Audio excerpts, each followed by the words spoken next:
हे hello किसान भाइयों, मैं हूं आपका मछली वाला भैया उन्मेष टहरिया, फिशरीज ग्रेजुएट एंटरप्रेन्योर। और आप देख रहे हैं ऑस्कर फिशरीज। किसान भाइयों, आज मैं बात करने वाला हूं कि अगर आप सरकारी मछली का पालन करना चाहते हैं, खासकर कतला, रोहू और मृगल, इन तीन मछलियों को आपको कैसे पालन करना है, इस मछलियों का साइंटिफिक विधि क्या है इन मछलियों को पालन करने का।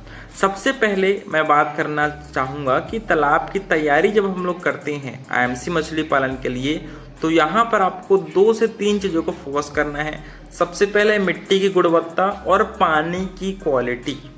मिट्टी की गुणवत्ता कब अच्छी होगी? अगर आप अपने तालाब के सुखा करके उसका एक लेयर, कम से कम 1 फीट जो मिट्टी है, जो कीचड़ है, उसको आप बाहर निकाल देंगे और उसकी जगह नया काला जो मिट्टी होता है उसको अगर आप डलवाएंगे, और उसके साथ अगर आप कम से कम पर एकड़ 100 किलो चूना को मिक्स करिए उस मिट्टी में और उसकी जुताई करवाइए उसको, फिर 1 हफ्ते छोड़ करके फिर उसमें नया पानी डलवाइए। नया पानी डलवाने की बाद क्या होगा, जो पानी जो सफ़ेद सफ़ेद दिखाई देगा वो आपके मिट्टी की गुणवत्ता को बढ़ाएगी, जिसको हम लोग मिल्की वाटर बोलते हैं। वो तालाब में पानी में आपके कैल्शियम की मात्रा और आपकी मिट्टी में आयंस की को पहुंचाने का काम करती है। इसी वजह से आप अगर चूने को, जो नया मिट्टी आपने डाला है, उसके ऊपर बिछा देंगे तो, और उसके बाद उसमें पानी भरेंगे, तो आपके तालाब में बढ़िया से कैल्शियम, मैग्नीशियम, आयन की मात्रा पहुंचेगी, जो मछली के स्वास्थ्य के लिए बहुत ही ज़रूरी होता है। साथ ही साथ ये मिट्टी की फर्टिलिटी को भी बढ़ाता है।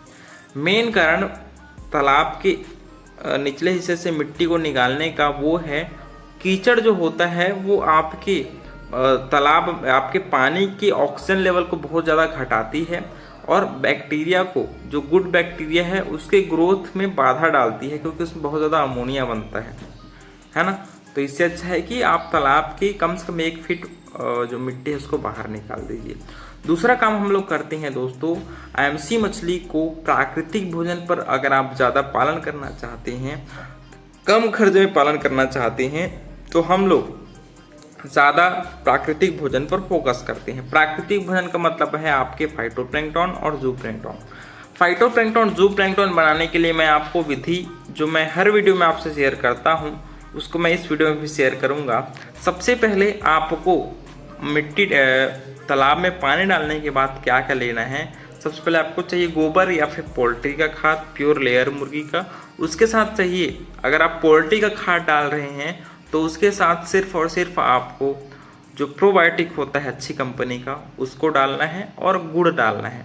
और अगर आप गोबर डाल रहे हैं तो उसके साथ पर एकड़ लगभग 700 से 800 किलो गोबर की ज़रूरत पड़ती है। और इसके साथ साथ आपको उसमें लगभग 5 किलो DAP, 5 किलो यूरिया और 5 किलो सिंगल सुपर फास्फेट, और इसके साथ आप प्रोबायोटिक्स डालिए।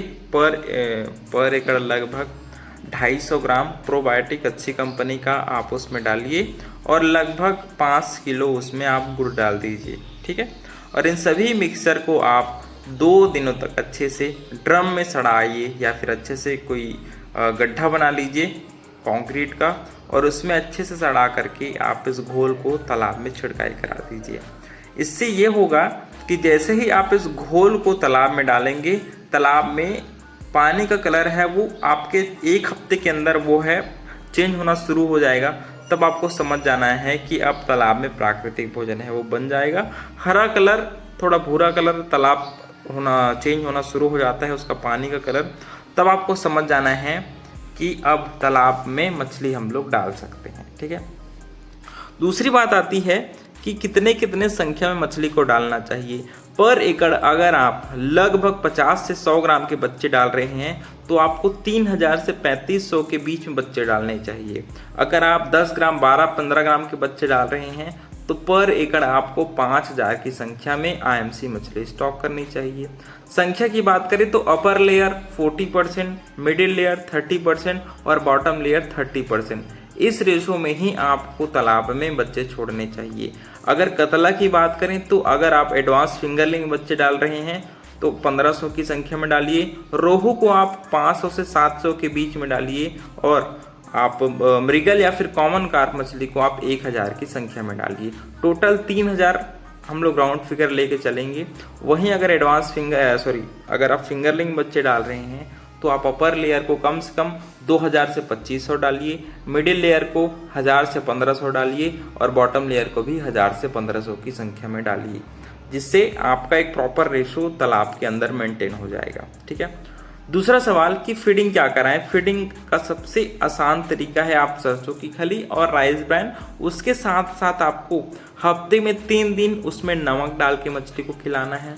हफ्ते में 3 दिन आप उसमें अच्छी कंपनी का फीड प्रोबायोटिक उसमें मछली को डाल करके खिलाइए और स्टार्टिंग के कम से कम 50 ग्राम होते तक मछली को आप भिगाइए फीड को रात में और फिर उसका गोला बना करके तालाब में डालिए, या फिर आप आधा फीट को गोला बना करके डालिए और आधा फीट को बैग नेट की सहायता से तालाब में लटकाइए, ताकि जो मछलियाँ छोटी हैं, क्योंकि मछलियों का जो ग्रोथ है वो इक्वली नहीं होता। बहुत बार जिन मछलियों को अच्छा फीडिंग मिलता है वो जल्दी बड़ी हो जाती हैं, जिन मछलियों को लेट में फीडिंग मिलता है वो थोड़ा सा कम ग्रोथ करती हैं। तो इसको इक्वली लाने के लिए हम लोग जो फीड है आधा मात्रा को हम लोग गोला बना करके तालाब में फेंकवा देते हैं और आधा फीड को हम लोग बैग को तालाब में छेद करके आप लटकाइए। बैग में आप बोरा का प्रयोग करिए, जूट का बोरा या फिर जो प्लास्टिक बोरा होता है उसको छेद करके आप तालाब में फीड को डालिए, जिससे जो छोटी मछलियां हैं उनको भी अच्छे से फीडिंग मिल पाए। और आपकी आईएमसी मछलियों में सबसे अच्छा ग्रोथ आपकी कतला मछली का होता है। कतला मछली आपके 8 से 9 महीने में 1 किलो साइज़ की हो जाती है। वहीं रोहू मछली को लगभग 12 महीने लगता है 1 किलो होने में। मृगल मछली को भी, क्योंकि इसका मृगल मछली है वो 300 ग्राम 400 ग्राम से ज़्यादा बड़ी नहीं होती, तो इसको भी कम से कम 8 से 9 महीना लग जाती है। मृगल मछली की जगह आप कॉमन कार्प या फिर अमूर कार्प को डालिए, उससे आपको अच्छा बेनिफिट मिलेगा। समय समय पर आप तालाब में फर्मेंटेशन जरूर करिए। फर्मेंटेशन का मतलब है तालाब में प्राकृतिक भोजन डालिए। अगर आप पाउडर वाला प्लैंकटन आता है उसको भी डाल सकते हैं, और अगर आप चाहें तो आप गोबर को कम से कम 3 दिनों तक सड़ा करके उसमें प्रोबायोटिक्स डाल करके फिर से आप तालाब में उसको छिड़काई कर सकते हैं। इससे ये होगा कि आपका फीड कॉस्ट है वो कंट्रोल होगा, समय समय पर जो तालाब की प्रोडक्टिविटी बढ़ेगी और आपका अल्टीमेटली मछलियों का ग्रोथ अच्छे से होगा। क्योंकि अगर आप फीड पर ज़्यादा खर्च करेंगे तो आपका प्रॉफिट है वो कम हो जाएगा। तो उससे अच्छा आप गोबर या फिर उसकी जगह पोल्ट्री का प्योर लेयर मुर्गी का जो खाद होता है उसको तालाब के किनारे डंप करवाइए और थोड़ी थोड़ी मात्रा में उसको तालाब में मिलाते रहिए, ताकि प्राकृतिक भोजन है वो लगातार आपके तालाब में बना रहे। तो किसान भाइयों, इस प्रकार से मैंने आपको छोटे वीडियो में अच्छे से समझाने की कोशिश करी है। आशा करूंगा आपको ये वीडियो पसंद आया होगा। अगर अच्छा लगा होगा तो वीडियो को लाइक ज़रूर करिए। ऑस्कर फिशरीज पर नए हैं तो चैनल को सब्सक्राइब करना बिल्कुल मत भूलिएगा। मिलते हैं अगले वीडियो में, तब तक के लिए बड़ों का सम्मान करिए, छोटों का प्यार करिए और खुद का ढेर सारा ख्याल रखिए। Thank you, thanks for watching.